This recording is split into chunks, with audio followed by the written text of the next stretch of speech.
বন্ধুরা, আজ আমি তোমাদের এক অসাধারণ জায়গা দেখাতে নিয়ে চলেছি। আমি এখন রয়েছি কোথায় জানতে গেলে শেষ পর্যন্ত থাকতে হবে, ভিডিওটা অনেক কিছু জানতে পারবে। এখানে ইতিহাস এবং আধ্যাত্মিকতা মিলেমিশে রয়েছে। আমি এখন রয়েছে শিহরে।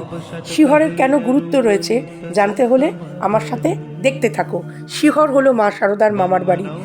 মায়ের মা শ্যামাসুন্দরী দেবী প্রথম বুঝতে পেরেছিলেন যে তার কাছে বৈকুণ্ঠের মা লক্ষ্মী আসতে চলেছেন। 1260 8ই পৌষ মা জন্মেছিলেন এই ধরাধামে জগতের কল্যাণার্থে। এই যে খড়ের ছাওয়া কুটিরগুলো তোমরা দেখছো, এটি মায়ের পিতৃগৃহ, যা পরবর্তীকালে রামকৃষ্ণ মিশন অধিগ্রহণ করে এখানে জয়রামবাটি মঠ স্থাপন করেছে বা জয়রামবাটি মাতৃমন্দির। 1923 সালে স্বামী শারদানন্দ মহারাজ এখানে মঠ স্থাপন করেন, যা আজ হোলি মাদার্স হাউস নামে বিখ্যাত। এটি হলো মা সিংহবাহিনী মন্দির, জয়রামবাটি মঠের পাশেই। মা সিংহবাহিনী মানে মা দুর্গা। একবার মায়ের খুব পেটে ব্যথা হয়েছিল। মা স্বপ্নাদেশ পেয়েছিলেন সিংহবাহিনী মায়ের থানের মাটি খেলে তিনি ভালো হয়ে যাবেন। যথার্থই তিনি সুস্থ হয়ে উঠেছিলেন। মা সিংহবাহিনী, তিনি তো জগৎকে রক্ষা করেন, অশুভকে নাশ করেন।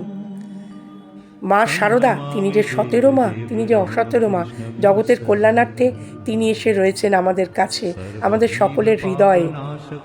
Welcome back to my channel Swati Samaddar blogs. আমার চ্যানেলটাকে লাইক করো, শেয়ার করো, সাবস্ক্রাইব করো। টাটা।